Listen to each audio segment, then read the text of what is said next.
Doesn't look much like a sawmill, does it? Well, don't always have time to run the sawmill. Other things around here have to get done. This is a snowblower we got. Used snowblower, very large snowblower. It's a 38-inch, 13 horse, which will come in great for clearing off the mill, clearing the driveway, walking paths around the backyard, and you name it. It's going to come in handy, but wasn't running right. Carburetor's clogged up for one because it's sat. Carburetor's gummed up. Cleaned it out, got it running, but when I started it, it took off.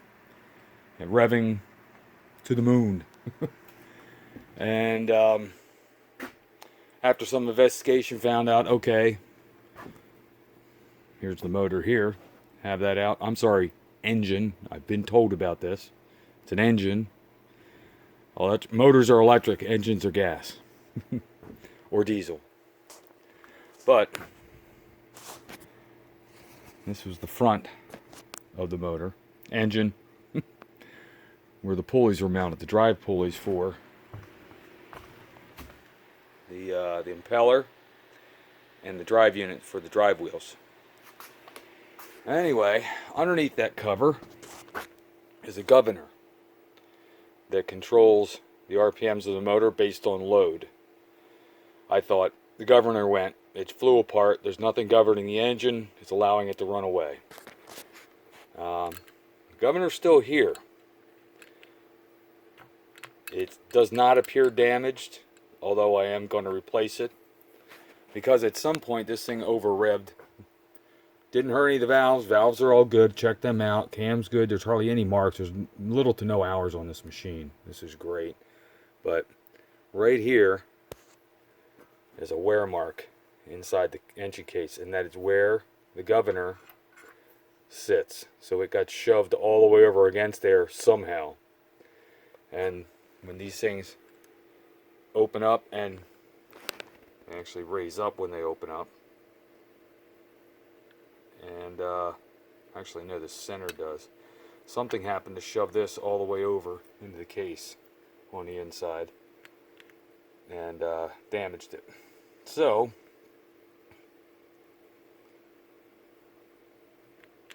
I think what happened was the governor rod is out of adjustment. This here, this needs to come further this way. It allowed the governor to go too far that way, opening the engine up wide open.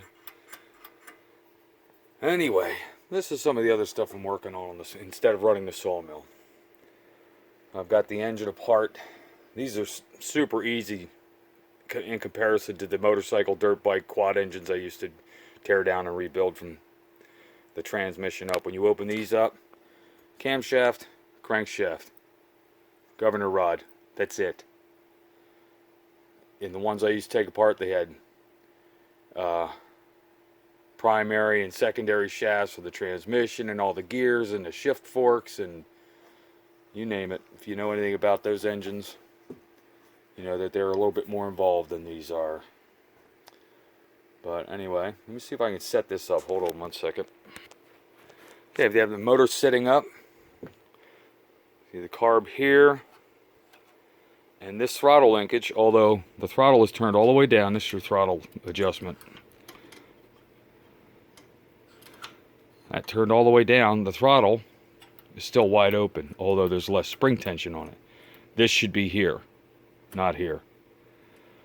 So that would explain why this is happening, why it's revving out. Somebody, somewhere along the line, loosened this nut bolt combination here and brought this arm that way, put tension on it that way. So this is out of adjustment. The governor is out of adjustment. It should be back here when it's just sitting here or idling. So that has to be taken care of. That's got to be readjusted. I'm looking up how to handle that, which is what I did see. It's not very difficult. On the one of the engine covers here, bolted in to this bracket that's part of the muffler, the bolts broke off. So that's going to get, they're just self-tappers. So I'm going to have to flatten them out, center punch them, drill them out, and then go ahead and run some others in there and get some threads back in there. Probably when I go to drill them. I have some left-handed drills for my easy out set. I'll try left-handed drills in there and see if I can pop them out that way. Sometimes when you're running those left-handed drills in, it grabs a hold of them, all of a sudden screw it back out. I kind of doubt it. These are pretty crusted in there. So I'm going to hit them with some PB Blaster, which is my favorite for loosening up rusted bolts. Recoil side, didn't even bother taking that off. That's fine. It's got a recoil starter and the electric backup that you plug in. Very simple to work on.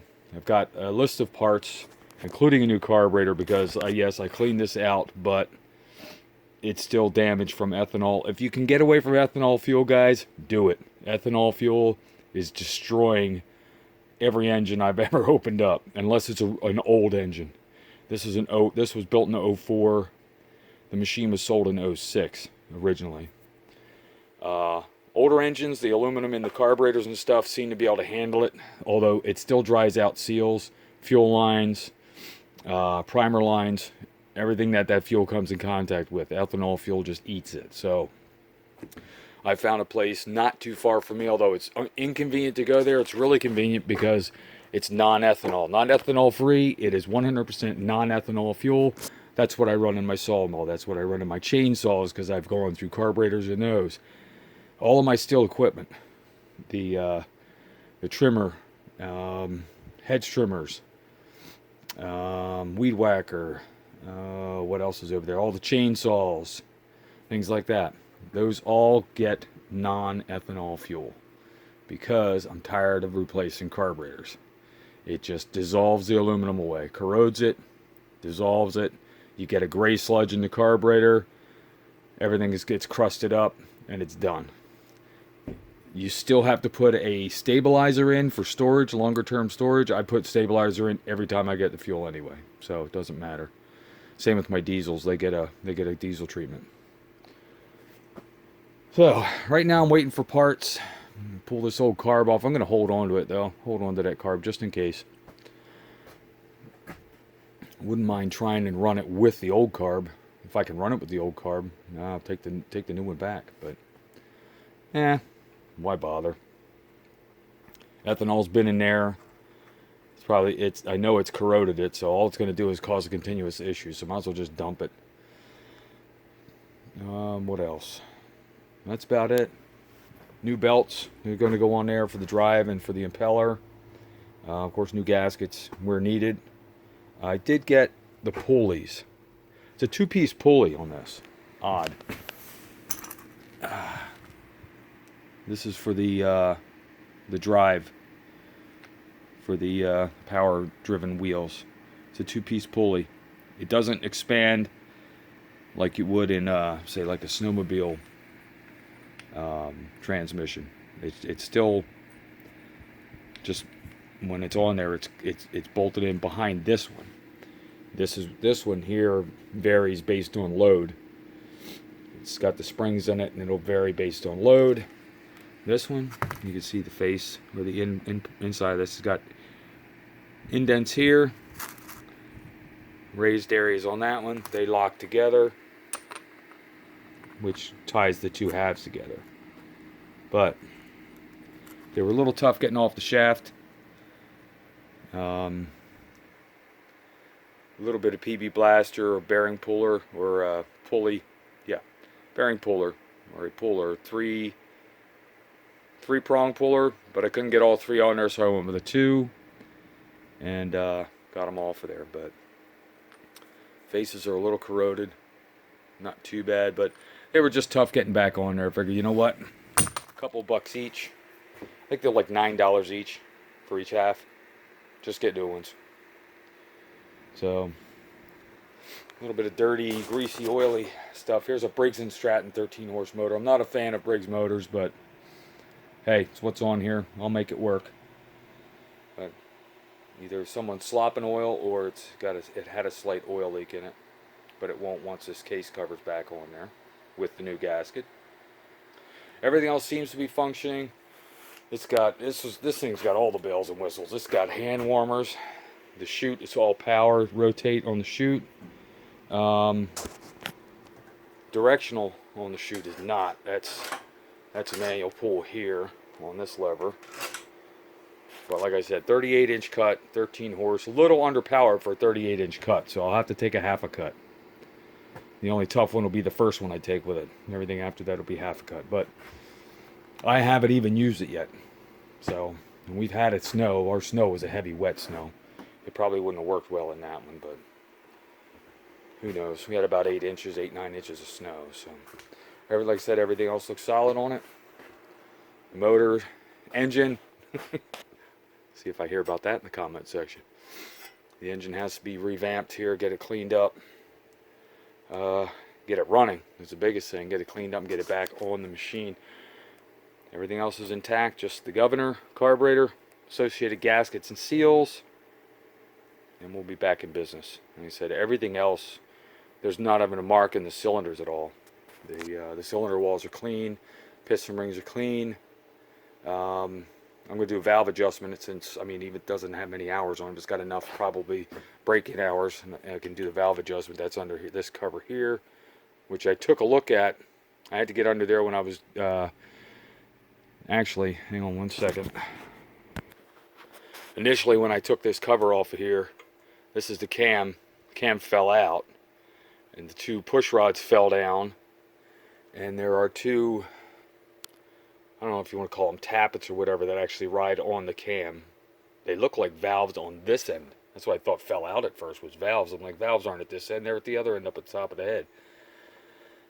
They fell out, so I had to take this cover off to get the rods back, the push rods back into the rocker arms up in the top. So I compromised that gasket.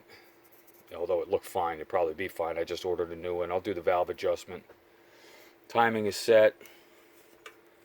See your timing marks on the cam here and on the main shaft of the crank.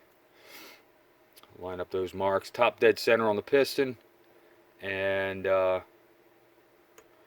set up the timing marks with the ones on the cam. You're good to go. Timing is set. Don't forget that. Don't screw it up. Don't be 90 degrees off.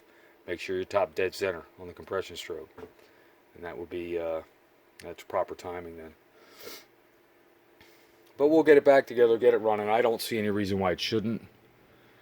Did a little troubleshooting online. There's lots of Facebook pages and YouTube videos on these motors. Like I said, I've torn into motorcycle, dirt bike, quad engines, street bike engines, and been able to redo those. This one with the governor, never worked with anything with a governor, so I had to ask some questions on that.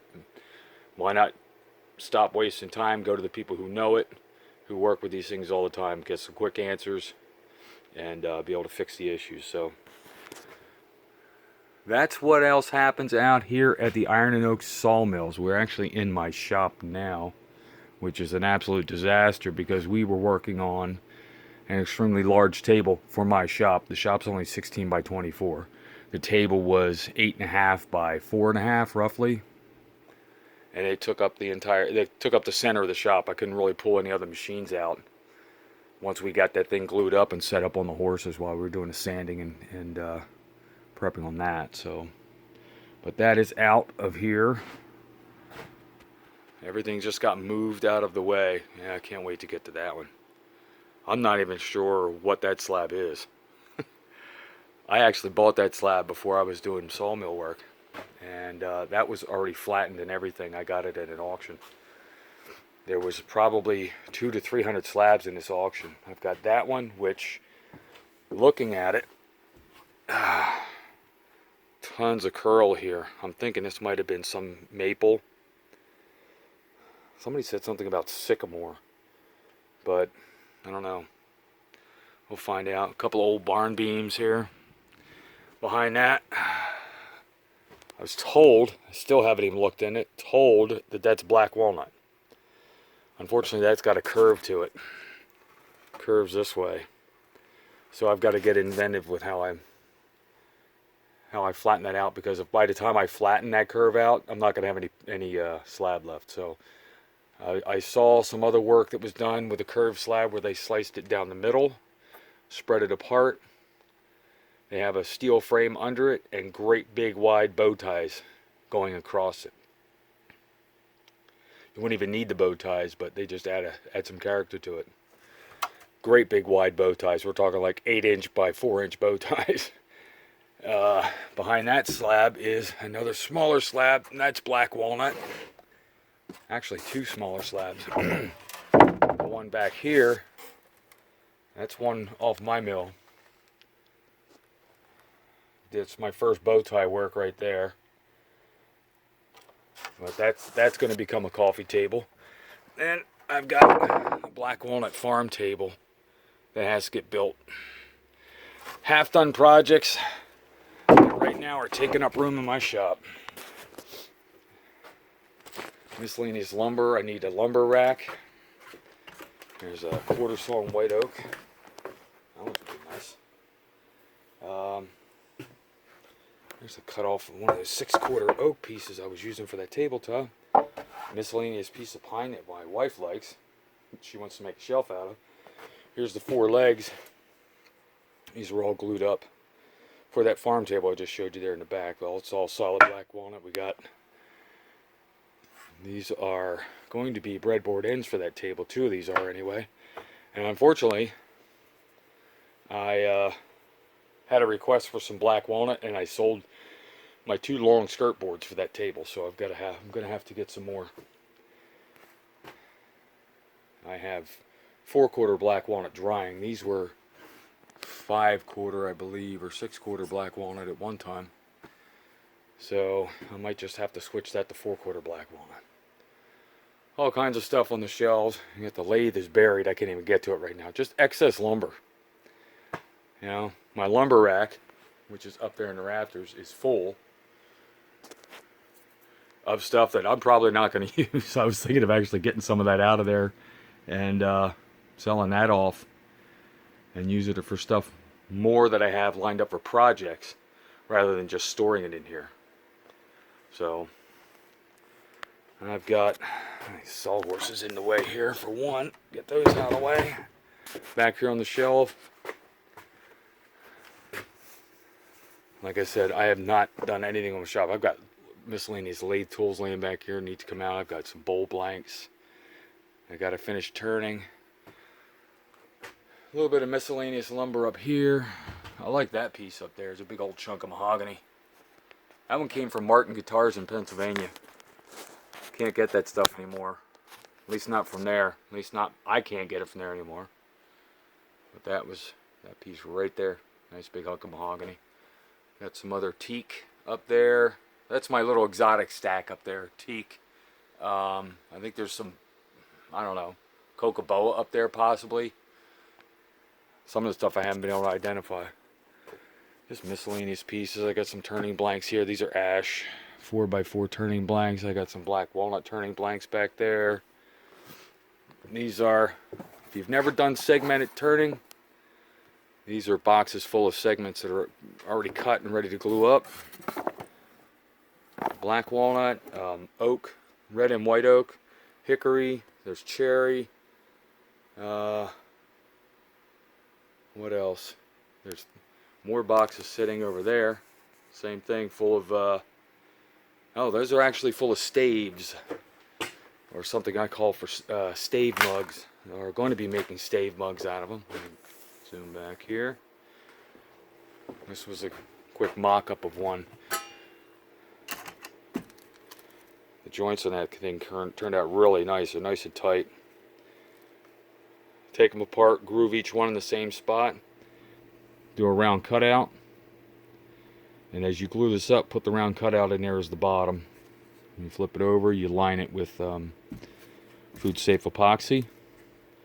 Put a mug handle on the side of it. Got yourself a stave mug. You wanted to turn it a little bit, make it a little bit more of a barrel shape, you could do that. But like I said, the shop is a mess.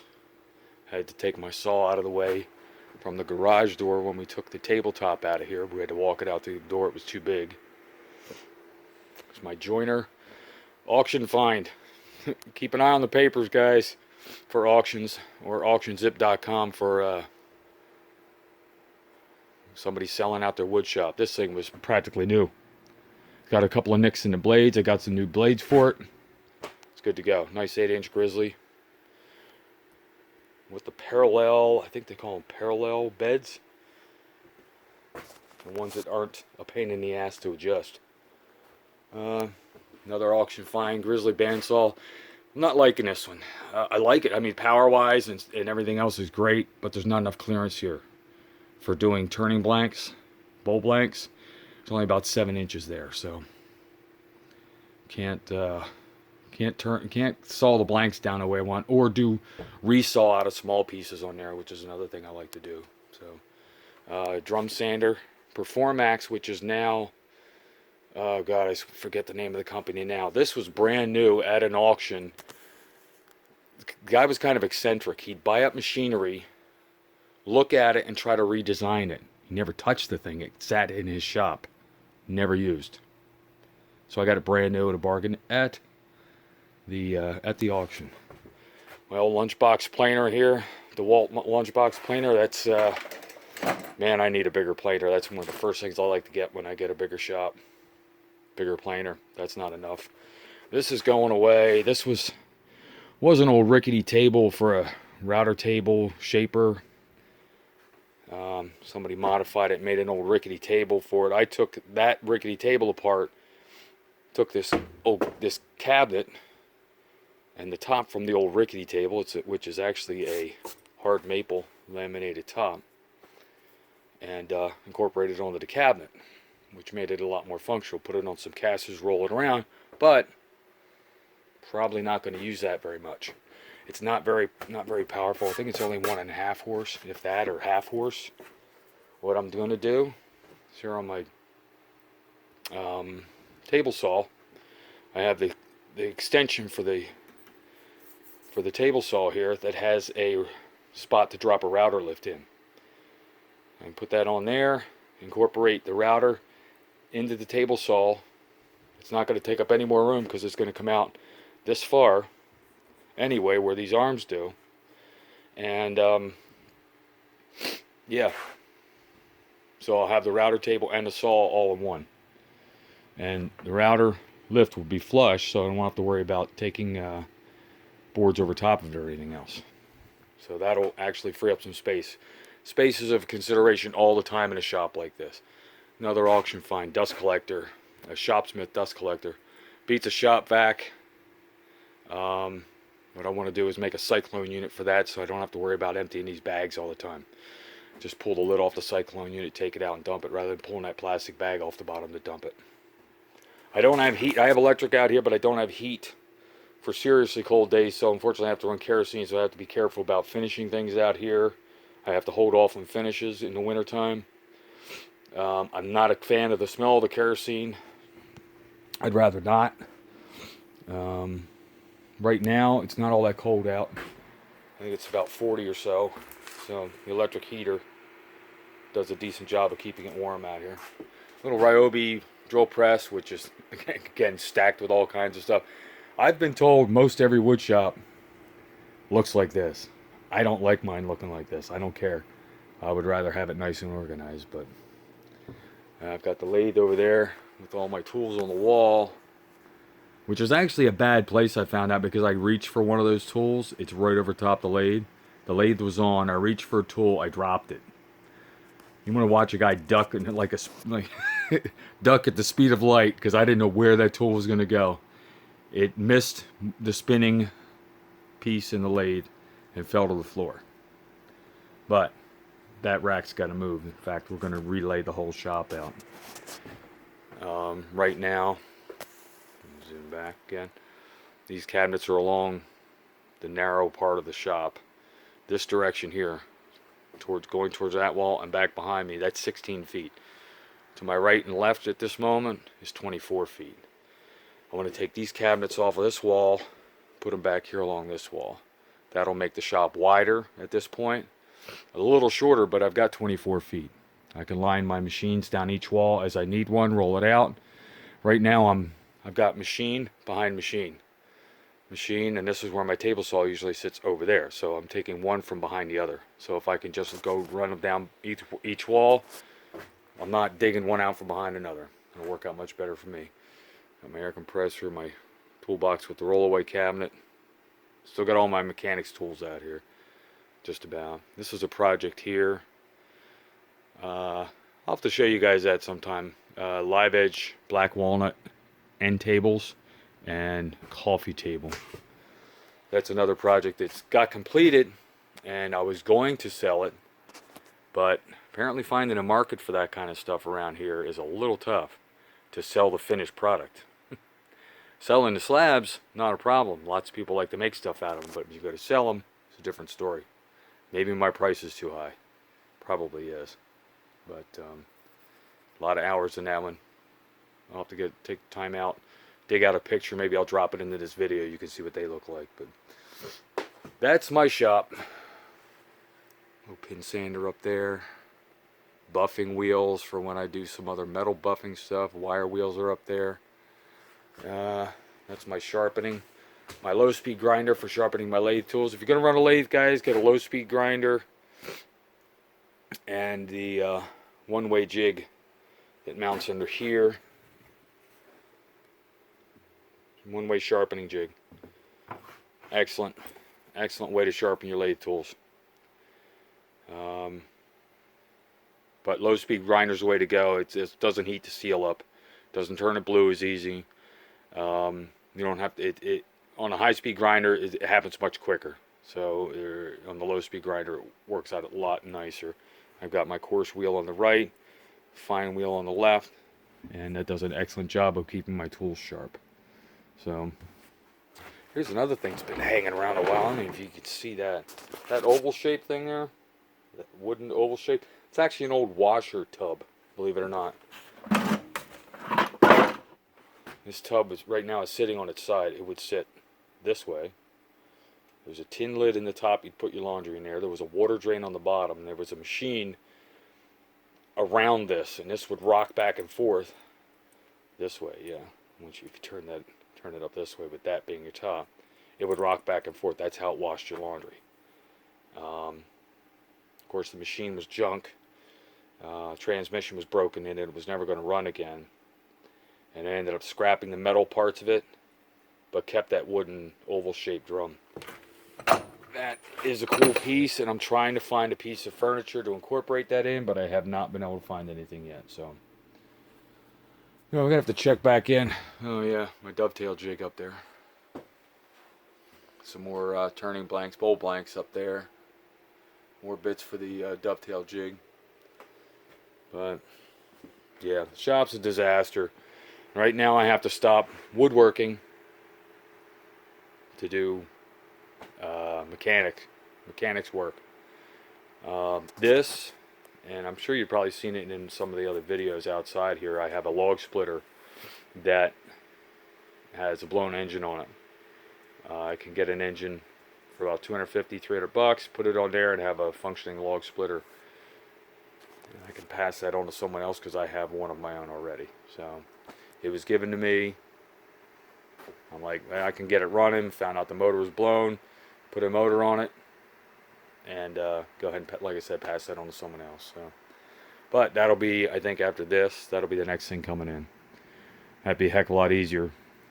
Bolt the engine up, bolt the hydraulic pump to it, start it, done. So, well, that's about it for this video, guys. We are closing in on 1,800 subscribers here at Iron Oak Sawmill. Awesome. Very much appreciated. We're hoping that that number continues to go up. We hope we keep putting out what people are looking to, are waiting to see. And we're always asking for suggestions, so drop some suggestions, comments, whatever, down in the comment section. And we'll be sure to see what we can do. We got some good comments on some of the milling we've been doing, especially the English walnut. English walnut got a lot of good reviews. That's a beautiful wood. I can't wait to work with that. I might have to hang on to those pieces and just work with them myself. That's nice stuff. I have one English walnut log left. It's not near anything you'd want to mill with, but it's going to make some excellent bowl blanks. So, you know, this winter, if we're not milling and I can get my shop back from jobs like this, maybe we'll do some turning videos. A little bit of stepping off from the sawmill And we'll do some turning videos on my little lathe over here. Get some out of balance piece in there and watch it vibrate across the floor. Alright folks, I'm going to wrap this one up. Thanks for indulging me in the tour of the shop here and what's going on. I'm still working on the video for the repair for the mill for the turning arm. The welding work was done. Did some touch-up paint on that today. And I'm waiting for the new springs and cotter pins. I could put it together with the old cotter pins, with the old springs. There was a slight bend in the springs. I could put it together, but I'm not using the mill right now, so no need to rush it. If I needed it right away, or if I got a job and I don't have the parts, I could put the old ones back on. They'll work fine, but for now I can hang out and wait for the new ones. But I'm going to go ahead and wrap this one up. You know I keep saying that. I'm going to go ahead and wrap this one up and get myself in the house, I think, for the night. And hopefully you're enjoying what you're seeing. Maybe we'll do another video when I clean this place up. You can watch me go through all the mess and clean it up in here. But that'll be a high-speed video for sure, because it's going to take a while to get this mess cleaned out of here. Be editing a lot of that out, but I'm going to go ahead and wrap this video up. Again, thanks everybody for the comments, for the subscriptions, and hey, like, share, subscribe. Hit that notification button next to subscribe. You'll know when I put out a new video. And we'll see you out here next time. Thanks.